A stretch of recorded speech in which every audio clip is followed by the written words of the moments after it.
What's getting you respect on the but not AI, project aspect.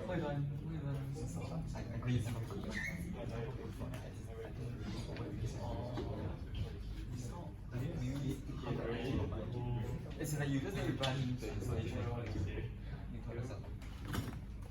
You have luck with the threshold.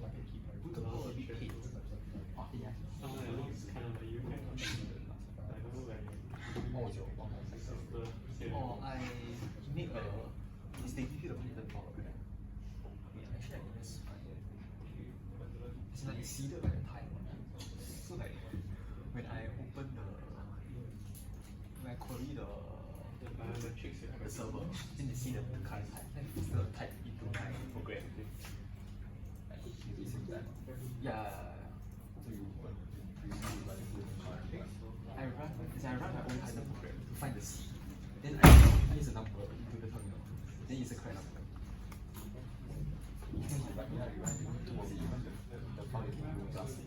So I don't need run the for I just if you open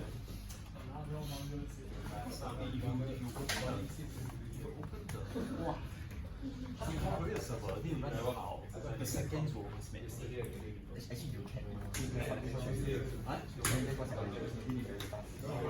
Oh, like you click like that. Oh, because I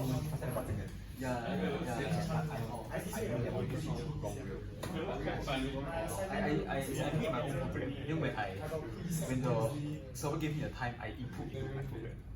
Basic. So when the server gives me the first, it frees the program. Yeah. As I read their own program, I realized they freeze the program. So it's actually just like just type in their time.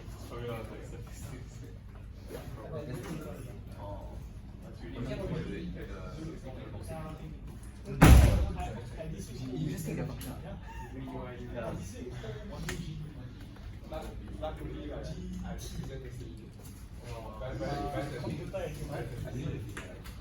Yeah,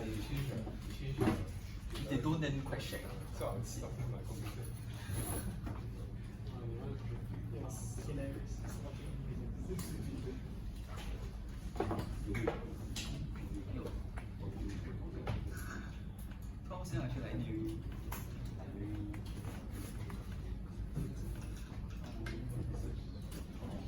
Okay, no time. Wait, that's not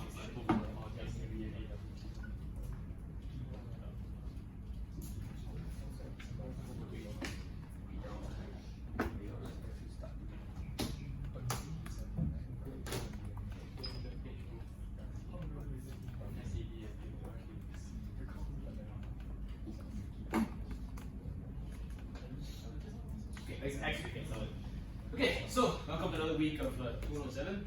So this week we're talking about public key infrastructure primarily.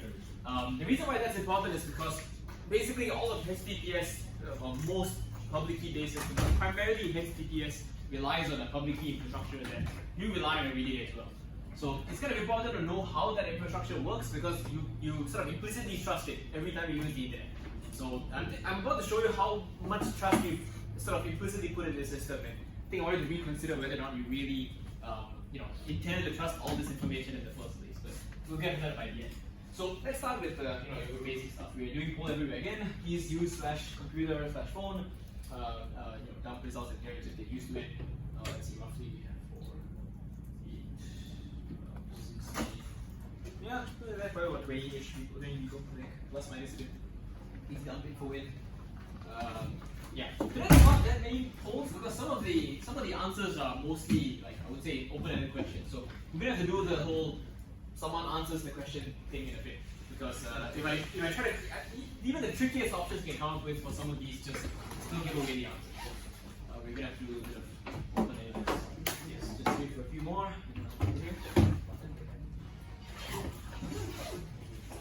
Okay, close in 3, 2, 1.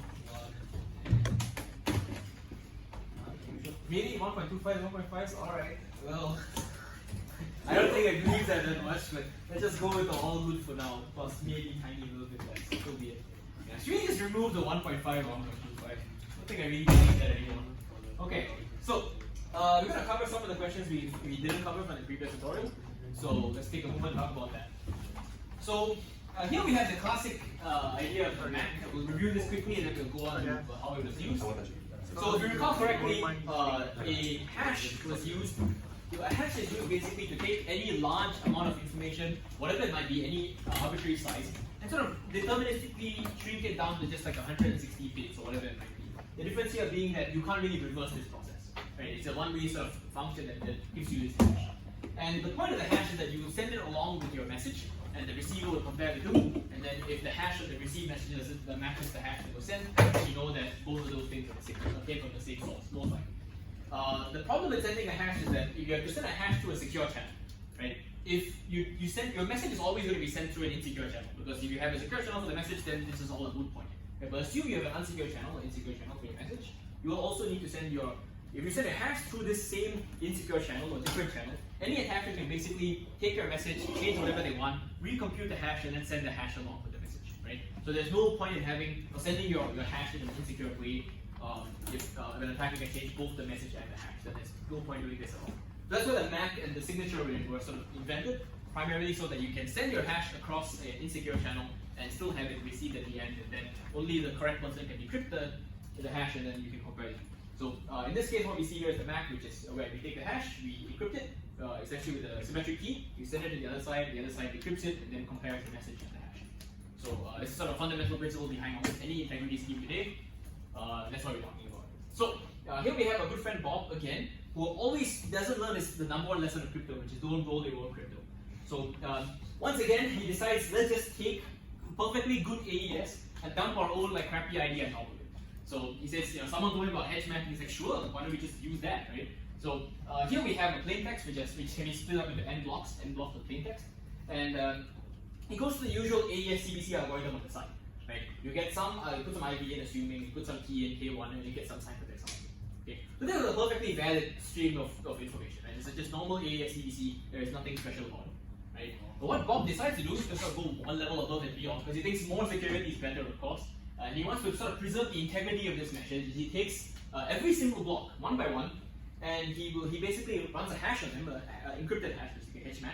HMAC is just a particular implementation of the MAC, so nothing special about it. So he takes the HMAC of this block and key K2, some key K2 that is not the same as the key to encrypt this, right? And he sends all of these hashes, encrypted hashes across the network along with the basic ciphertext. And there's also one additional piece of information that's being sent. So not just ciphertext and all the maps of the individual blocks that make up the ciphertext, but also this idea here, Tn plus 1, which is looking at the number of blocks. So assume that n blocks here, they just take n, that's hashed and encrypted with the HMAC, and then send across the network as well, right? So we have all the ciphertext, all of the blocks that are sent as hashes, encrypted hashes, and then also the last one, which is the number of blocks, is also sent as an encrypted hash. Okay, so the first question to ask here is, before we get into the rest of the system, is why do we need this Tn plus 1 block, right? So we could just send the ciphertext, we could send the hash and everything else, right? Why do we also need to send this Tn plus 1 value, basically? Right? So this is the poll. Please consider these options, right? Why would we want to send a sort of encrypted hash of the number of blocks in the message? Why not just send the message, send the hashes of every single plain text block? Why do we have to send this number of blocks hash as well? Please try this. I'll wait a while. So this one, once again, a good exam question. Maybe think about it. Why do we also send the number of blocks along with that's right, the hash of the number of blocks, encrypted hash of the number of blocks along with the rest of the message? And while you answer this, I want you also to think about why you want to sort of not just why in this case, but also more deeply, what can you do if you don't send this number of blocks? Think of the converse situation. If I don't send the number of blocks in an encrypted hash, what else could I do with this information? Okay, I'll wait for a few more. See?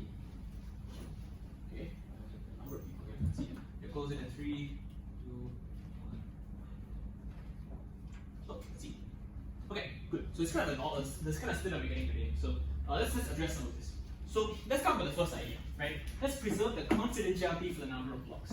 Okay. Now the first thing about this is that the number of blocks we send in the message is not confidential, right? Because the reason why you do this is once you receive the message at the recipient, right? You know by definition like what the algorithm used is, right? You don't keep the algorithm secret, otherwise the other person can't decrypt your message, right? So you know that it's AES whatever 12A with a 64-byte block size or whatever, right? So the moment you receive your ciphertext, you can immediately infer how many blocks you have, right? So this is not a secret piece of information. Number of blocks is in your text.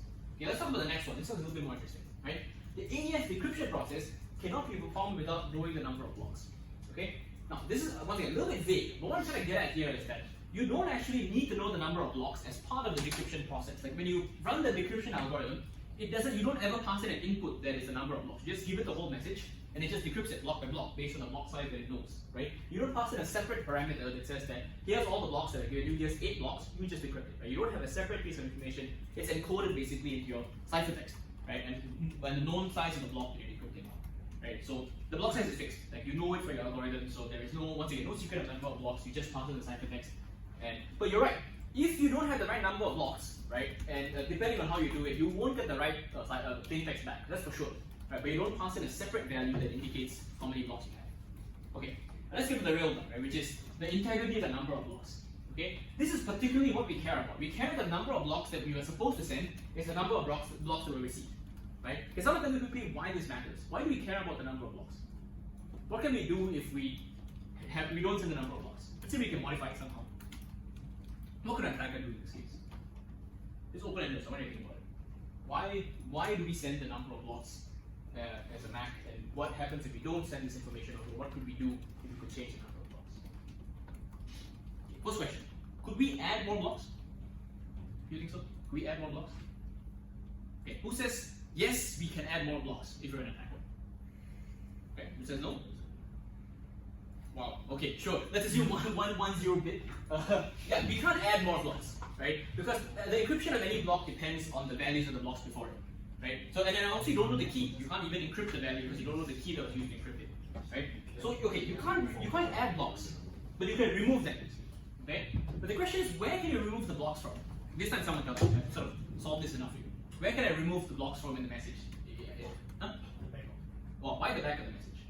Because if you remove from the front or the middle, you will screw up the Exactly, right? If you remove the blocks from the back of the message, basically you take a prefix of the message and you sort of dump a suffix of the message, you can basically have whatever you want, right? I'll give you an example. Let's assume you sort of send a message to someone saying, attack at 12 p.m. when you feel you are ready, right? That's the message you send. And sort of a malicious person just grabs your message, dumps the rest of the messages, only sends the one block, attack, right? Which is a very different meaning from what the rest of the message was. Right? You can construct your own example of this. But basically, if you can adjust the message in such a way to only send the prefix, you can change the meaning of the message as you, not completely, but to some degree, right? So you do want to know the number of blocks that were intended to be sent. You don't want this prefix attack to be involved. Yeah, that's what this does, right? So you sort of ensure that no prefix-based attack can happen. You're expecting 8 blocks, you got 7. You know something might have gone wrong. Maybe you're not getting the real message you're supposed to get. Maybe you're getting a prefix. Any questions? Okay. So, but beyond this part, right, this does add some integrity, but we want to talk about one problem with this, right? There is a particular issue with this whole encryption scheme that, so this is kind of an issue where we have added more security, but in the end we've actually removed some security aspects by attempting to add more security. Number one rule of crypto, once again, don't rule your own crypto, right? This is a perfect example of why. Let's have a look at what the confidentiality problem is here. Right? This particular approach has removed some level of confidentiality somewhere. Right? We've lost the property that we were trying to gain. Some area of this algorithm is now not as confidential as it was before. Yes. It's like 2 consecutive blocks hash the same value, then they are the same block. Right, and they don't even have to be consecutive. It could be any two blocks, right? Any two blocks, as long as they are the same value, they will. If you look at this, a MAC is a deterministic thing, right? If you give it the same value and you give it the same key, everything here is the same key, right? You'll get the same output, right? So what you sort of reverted to here is you've gone back to AES ECD mode, right? The electronic code book mode, which is the crappy mode we tried to escape by making this nice EC sort of a CDC feeding forward mode, right? So I think the important point to understand here is that the intention was good, right? I want to add more security and add more integrity to my scheme, right? But in the process, he sort of screwed up the previous thing that we tried to fix, right? Which is kind of the idea behind the don't roll your own crypto, right? Because if you don't know what you're doing, they make things worse, right? Just by trying to add more things, right? So always keep this in mind. Right? This is a pretty good example of why you should really think about what you're doing before you do it. Right? You can't just sprinkle in, CBC or AES or HMAC or something and make things better. Yeah. Any questions? Okay. Yeah, basically the idea. Identical blocks, identical hash map output, you have easy key. Right, let's get back to the hashing problem. It's a little bit more theoretical, but I think the idea still carries through. So we're talking about the three properties of a hash that we care about. There may be many others, but these are three major ones. One is collision resistance, so I should not ever be able to pick two keys that hash to the same value. Right? This is a birthday attack problem. Right? Given a large pool of possible values, if I just keep picking keys, at some point maybe two of them will be the same. Right? We want to avoid that possibility. So collision resistance is one issue. Next one is pre-image resistance. Right? So given a hash, you should not be able to reverse it and get back the key that produced the hash.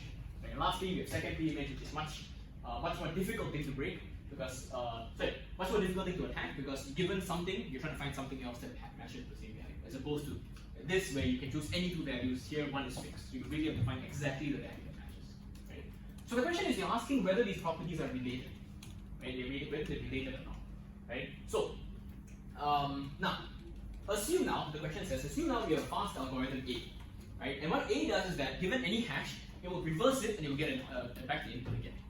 Right? And we're asked to construct some fast algorithm that will basically break collision resistance. Right? That it will output for us two keys that will hash to the same value. I'll say it again. We have an algorithm that given some hash will give us the key, right? And given that algorithm, we are supposed to produce another one that will give us two keys that hash to the same value. That's kind of the result of this approach, right? And my question is, how do we do this? It's actually a rather simple algorithm, but someone tell me. How do we do this? Once again, holding this doesn't make sense because there's only one right answer. How do I go from here to there? If not, I'll give you a hint, and then you give me the answer. The hint here is, the first step of this algorithm is, I will take some random input, and I will hash it and get some output. Okay, now what? Step one, take any random input, hash it, and I'll get some output. What do I do now? Someone had that answer before.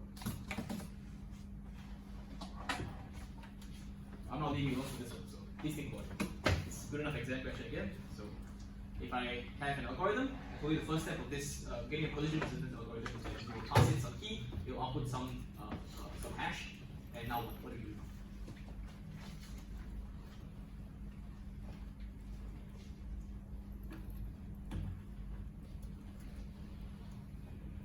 Okay. And we have some key, you will output some hash, some value. Right? We have an algorithm that reverses this. So what is the algorithm using this that we can get a collision, we can sort of force a collision to happen, sort of get a couple of keys that collide. Thank you. Okay, so what happens when I apply my reversing algorithm on my hash? What happens then? Okay, I'm gonna think about this, but I'm not gonna answer this. Okay, here are the two steps. One is you have an algorithm that goes forward, your hash basically, you have one that goes in reverse. So what can you do? Oh, wait.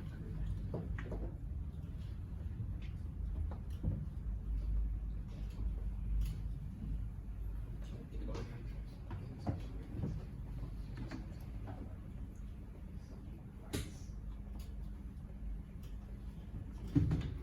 Okay, once again, I'll ask the same question, which is, what happens when I reverse a hash that I currently have with this algorithm A? What will I get?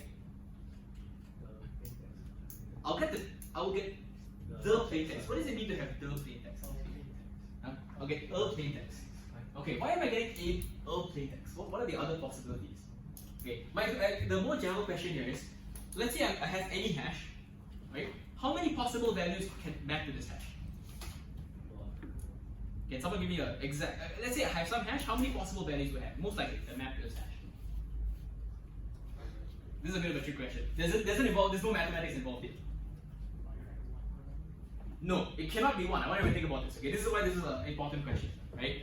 Now, if your input space to the hash is infinite, I can put any possible plaintext right into this hash, and I will always get a 160-bit output, right? By definition, I essentially have an infinite number of things that can map to any single output, right? Because I have so many possible inputs, I have only a fixed number of outputs. That means that there must be an infinite number of collisions for every possible value, assuming some uniformity here. But let's say that's the case, right? And that's why this is scary, right? When people tell you, they come up to you and say, I have built a hash that is 100% collision proof. That's complete bullshit. There's no way that could be the case, right? Because just mathematically speaking, there are infinite number of inputs. Your function transformed into a fixed size output. You must have a collision somewhere. Just a pigeonhole principle, essentially. If you're looking for a more specific definition, right? So as long as your input size is larger than 160 bits and your output is 160 bits, you must have some collision. So the idea here is that if the input space is infinite, the idea is that as long as I take any hash, I will basically run this algorithm A to get the inverse. There's a very high probability that I will get a different value than what I put in, right? So algorithm is really that simple, right? I take any input, I get the hash output. I take algorithm A, I reverse it, and algorithm A most likely will give me an input that did not create this hash, and the one that did not originally use. Because there are massive numbers of values that could possibly map to this output function. And if not, just choose a different input value and try again. And at some point, with very high probability, you are going to reverse this hash and get something else you did expect. And that's the idea behind this question. So just remember, a hash must have collisions, right? You did the same thing probably in 2040 or whatever you did. Basically, in a hash table, you have a hashing function. You know for a fact that with a small output space, you're going to have some collisions. Right? It's impossible to not get a collision. So if that's the case, you must have an infinite number of collisions for any possible value, assuming some uniform. Any questions? I'll stop here for long. Plus, I realize since no one answered this, I'm really concerned. So, anyone have any questions? Okay, so be it. So, now let's talk about something else. So, assume now that we've proven this fact, right? Assume we have an algorithm to break this. We now know that we can break this immediately, right? And I want to ask about the converse problem, right? Now, assume that a genie comes up and tells you magically that your algorithm is 100% collision resistance. Now, of course, I told you once again, you can't prove it's collision proof, right? But let's say it's very heavily collision resistant, right? Almost essentially for this property to be completely proof. Let's say that's the case, right? And the question you're asking is, does this imply pre-image resistance, right? So try that, right? I know something iffy about this, just ignore it for now, right? Does collision resistance imply pre-image resistance? That's right. Does collision resistance imply pre-image resistance? Okay,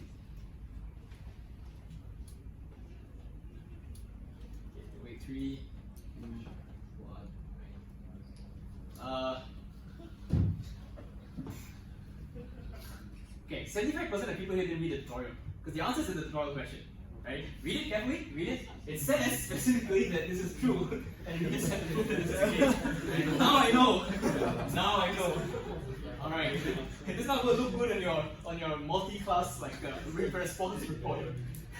Anyway, so the idea here is that yes, this is the case, right? Yes, this is the case, right? So let's think about this logically speaking. So let's go back to bad memories of CS1231, good memories depending on who you are, and assume now that if breaking property B assumes that implies that you break property A. Okay, say again.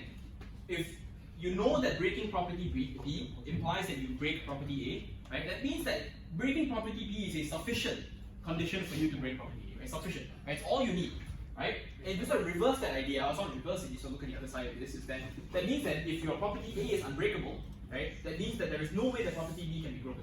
Right? If property B is broken, you know for sure that property A is broken. But if you know that property A is 100% unbroken, there is no way that property B could be broken. Right? That's the idea behind this. There's a lot of times to say the word property. But yes, sufficient, necessary, those are just converses of each other.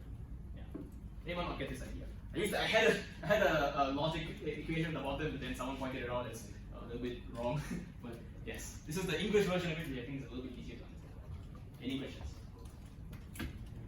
Let me know if I haven't convinced someone, because this is a fairly important point, right? If you're attaching a hash, and let's say you have infinite resources, you're a government or something, right? Well, not infinite, but largest enough, right? Large enough. What you could do is that you would attack the most fundamental property of the hash that would break everything else, right? Meaning that if you could break any one of these properties, you could break everything else. Right? That's the thing you would focus on, right? So you can focus on pre-image resistance. You know that if you find an algorithm to break it, you can break collision resistance, which is good enough for you. Right? And if you know that if you broke this, it's not enough to break this. Right? If you broke collision resistance, you know that it's not enough for you to break pre-image. So you would choose how to sort of deploy your resources to break one of these hashes. So that's what people at NSA are probably doing day in, day out. Okay, any more questions about this idea? So properties are an important point about these hashes. You need to know what the relationship between them are. Yeah, they're not all independent of each other. Okay. So now we're going to talk about more complex birthday attacks. right? So I wouldn't say more complex, more that they are just a bit different. I see my drawing is still here now. Oh, it is. Okay, good. You didn't remove it. So someone asked me previously, so I'm going to quickly show you this idea. Because I think it's easier than just explaining it in text, right? Which is that assume this is the original birthday problem, right? Sorry about the ignore all the math. That's not completely relevant.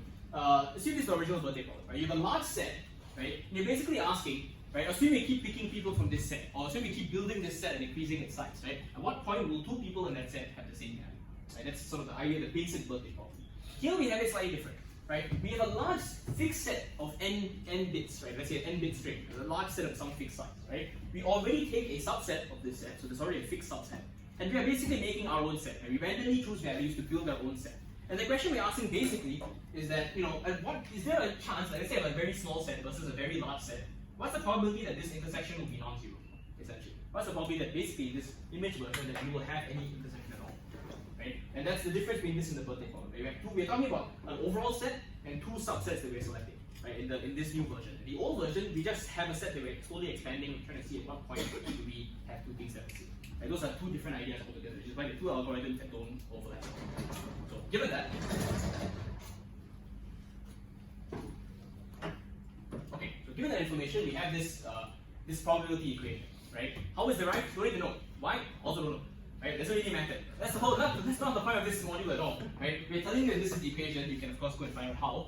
Even though Google 15 minutes I couldn't find it. Is that assuming you have these two sets and you intersect them, right? Given these constraints, k elements in this one, m elements in this one, both are n-bit strings, right? The probability that there is something in the intersection is more than this value, right? That's kind of the idea. Okay. So question, of course, to see who actually did the tutorial is, hold on. Assume now that there are 128 students, so 2 to the power of 7, right? And everyone has a 16-bit ID. So assume metric card number. Okay, metric card number is huge. It's way more than 16 bits, but let's assume that's 16 bits for now, right? And I decide to submit 32 pieces of paper. I'm going to sort of remove all the extra stuff in the question, right? So it's very simple here. The 128 people, I'm just trying to guess someone's metric number. So I write 32 pieces of paper, I write metric numbers on them, and I put them in a box, right? And then I try and see whether I've gotten any one of them right, right? So what's the probability, the lower bound probability, right, that I have guessed one of the metric numbers just by accident, just by guessing 32 at random, the 128 that are actually there? What's the chance that I have chosen one correctly? Lower bound.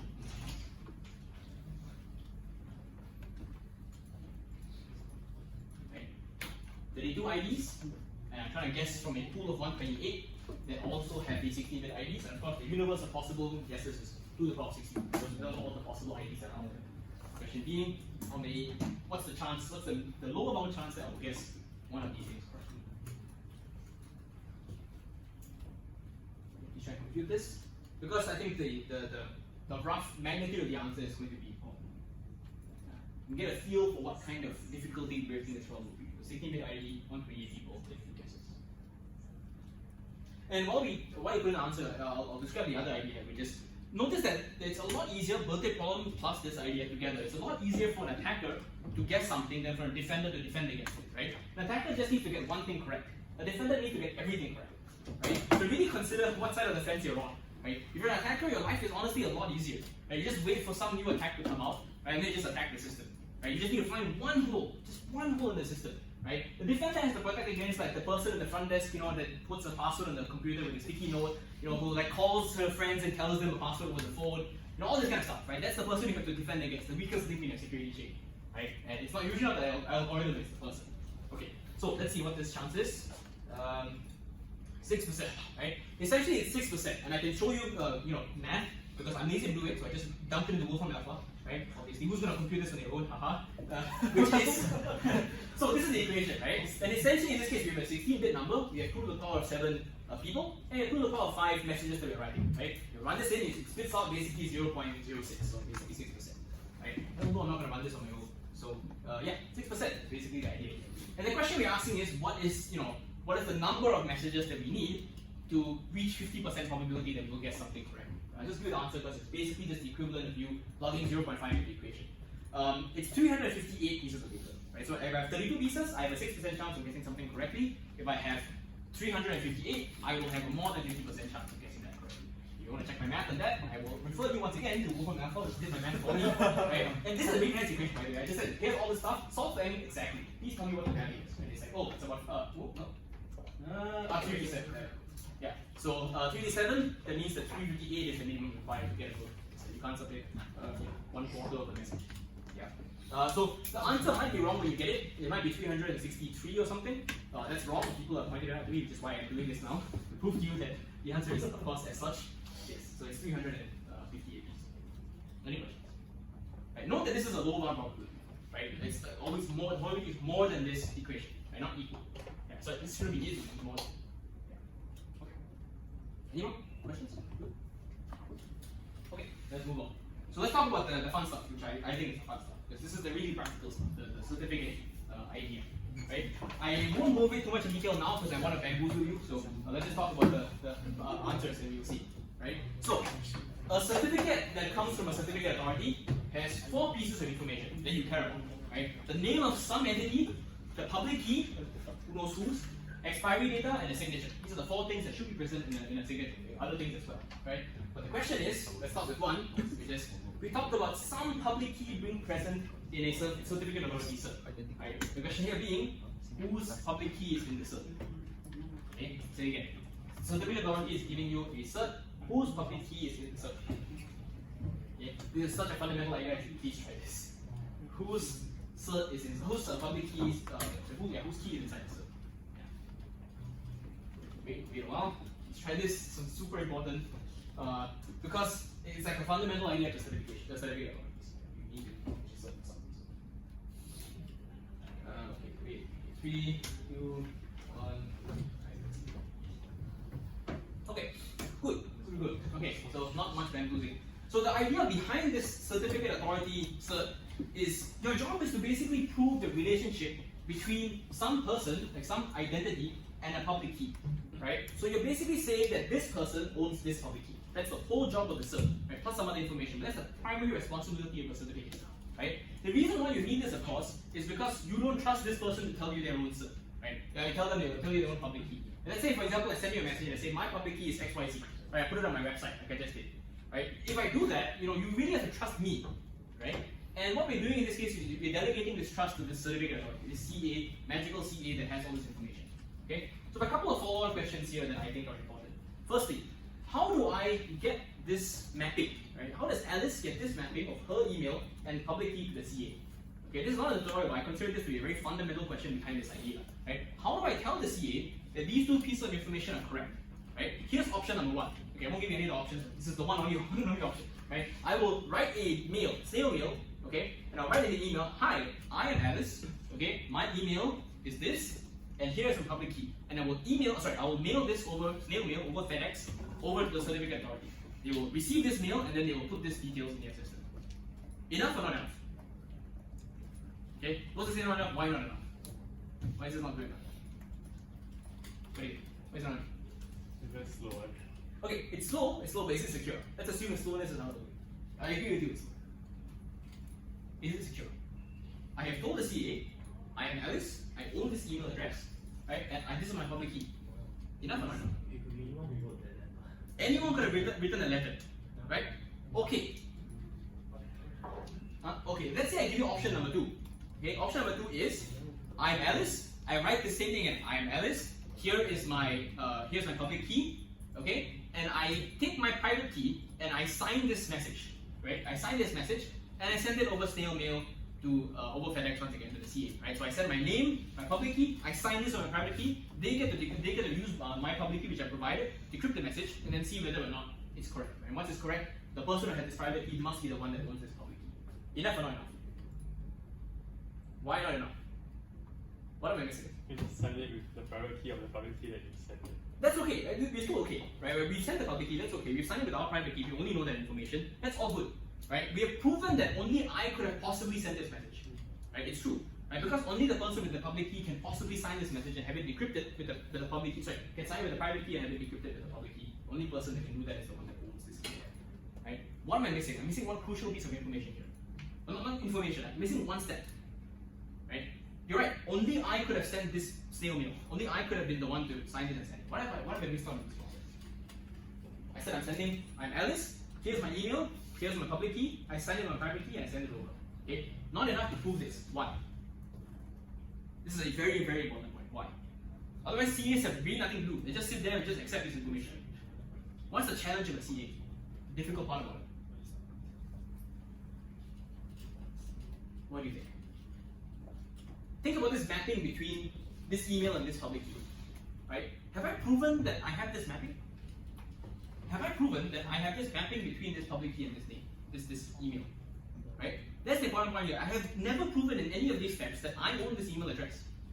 Right? I can set any email address. I say that my name is let's see, Mohan Kakali, DDOSOC at whatever.com.us. Okay, here's my public key. I'm signing it with my private key. I'm sending it to you.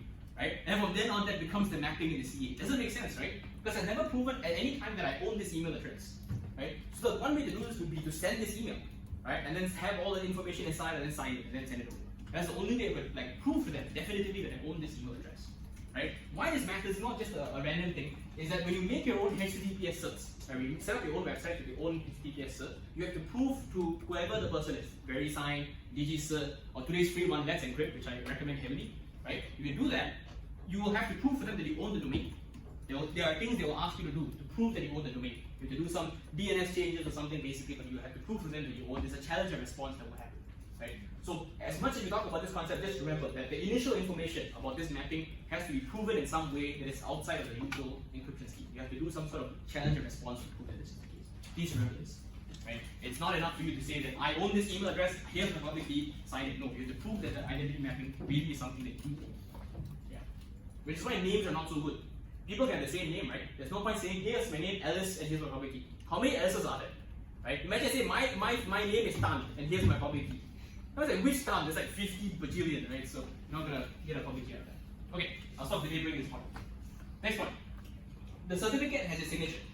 Right? The fourth piece of information in the cert is a signature. Okay? Now, being very vague about this, right? This signature in the cert is computed with some key and some message, right? From some message. Question is, whose key is used to compute the signature in this cert? Okay, whose key is used to compute the signature in this cert? There are four possible options.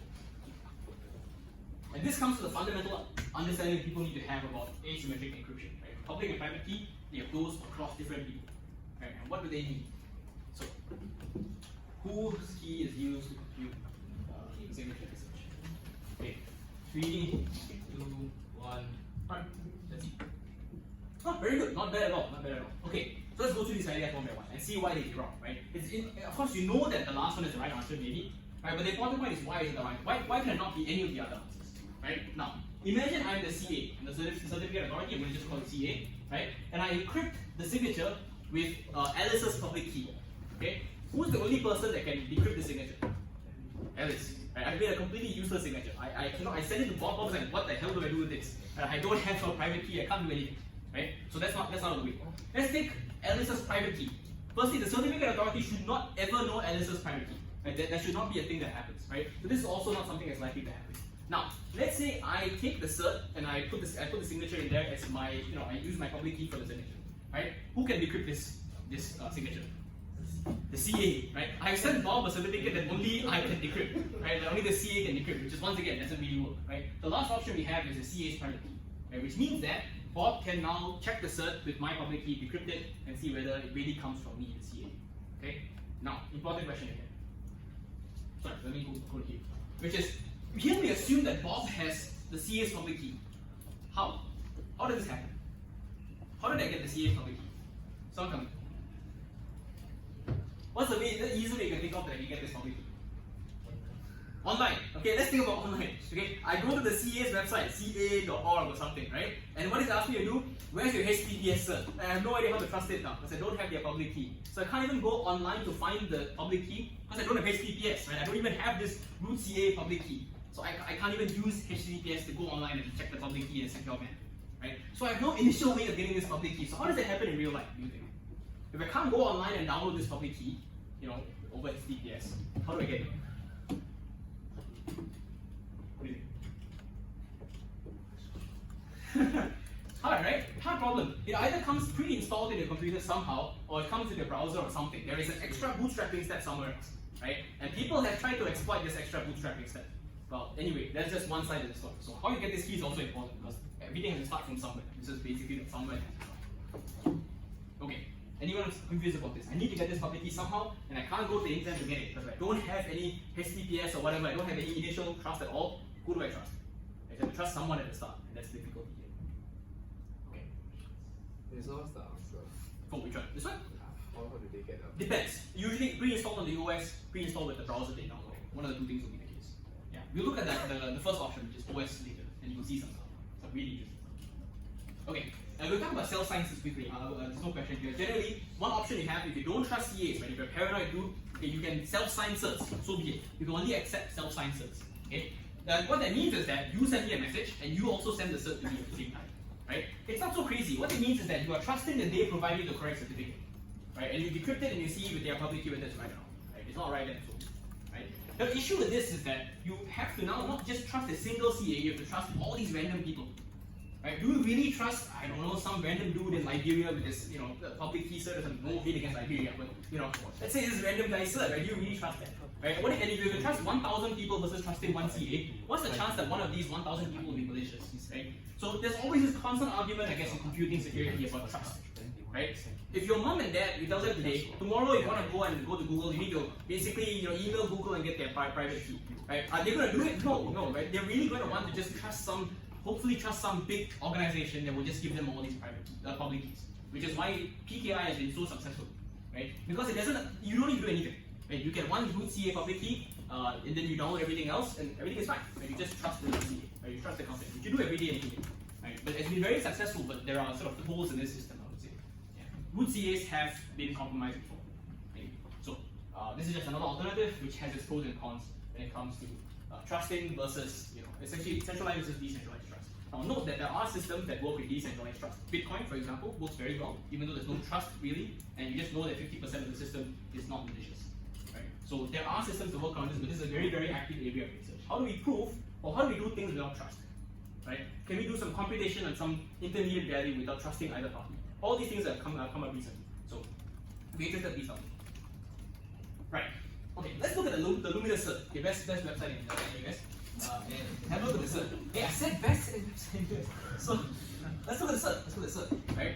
So now the certs nowadays, I have 3 certs of my own for my own domain and a couple of other projects I do, right? So I don't sign them with DigiCert, right? DigiCert, of course, expensive, really enterprise grade certification, right? Certs, right? Not certification, just certs, right? There's no real difference between these big guys and the small guys. Right? They used to be, but there isn't really that much anymore, right? The difference here is that this cert is issued for quite a long time, until 2021, right? Most of these open source certs is Let's Encrypt, basically free certification, 90 days. Okay, 90 days of your cert being valid, renew it every 90 days. Right? You can do it automatically, whatever, every 90 days. Right? And let's look at some of these ideas. Now, we see there's a star.nus.edu.sg. What does that mean? All, right? Every single subdomain past nus.edu.sg is under this cert. This is called a wildcard cert, and this is why these things are expensive. Right? Previously, these like Let's Encrypt and all these free guys basically could not offer these wildcard certs.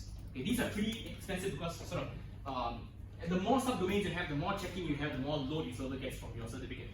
So there is some trade-off here in that regard. But wildcard certs have been one of the reasons why you get DigiCert to sign your stuff. Right? This is not cheap. I don't know what the price is now. Yeah. So let's look more interestingly at the details of this. Right? So you might notice a bit hard to see is that there's a hierarchy of things here. Right? The first hierarchy is the global root CA. Okay, that's the highest hierarchy, the highest part of the hierarchy, the hierarchy basically in terms of CAs. Right? Then you have DigiCerts, SHA-2 Secure Service CA, whatever that is. Right? And lastly, you have the actual proving, which is NUS-DG. So this is a chain basically of trust that you have. Right? You trust DigiCert root CA, then the SHA-2 server, and then finally NUS in that order. Right? Let's look at some really interesting things. Okay, I take the second server here. I go look at the the signature algorithm. Okay, SHA-256 with RSA encryption. Seems okay? Seems okay. I think I'm very much okay with that. And that's fine. Right? Let's look at the root CA. Okay. Anyone who has seen this, do you know what I'm going to click on and see right now? Anyone check this yourself? What am I going to see in this encryption algorithm? Huh? I'm going to see SHA-1. Okay. Now this should scare you. I talked about SHA-1 last time and how it's broken badly, right? Or at least pretty much broken fairly sort of significantly at this point, right? So there is some concern about this at the moment, right? That the root CAs are still using SHA-1. So does Git, by the way, and GitHub, so on and so forth. They still use SHA-1, right? But this is a cryptographically, secure system that has to have a crypto secure hash, right? And it's using SHA-1. There's some concern about the system at the moment, but yeah, that's what I'm sure that's the case. So yeah, just note that there is a chain of trust. They can use different algorithms, different things. All they care about is publishing the public key.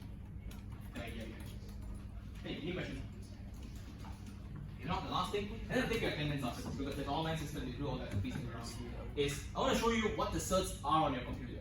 Okay? Now before I show you this, hold on, let's see if we can clear this thing for you. Which is, how many certs do you think I trust? I've never clicked yes on a trust the cert button, I haven't done it before. Without doing any of that, how many certs do you think I trust? Give me a rough order, maybe. Who thinks it's, less than 5? Less than 10? Less than 15? Less than 20? More than 20?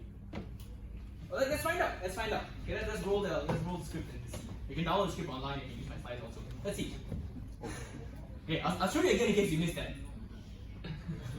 There's a lot, right? Let me give you an example of some of these certs that I apparently trust. Okay, these are certs installed, public keys of CAs in my computer that I somehow trust. Right? I somehow trust a cert from Panama, from Trust Core Systems. I have never heard of these guys before.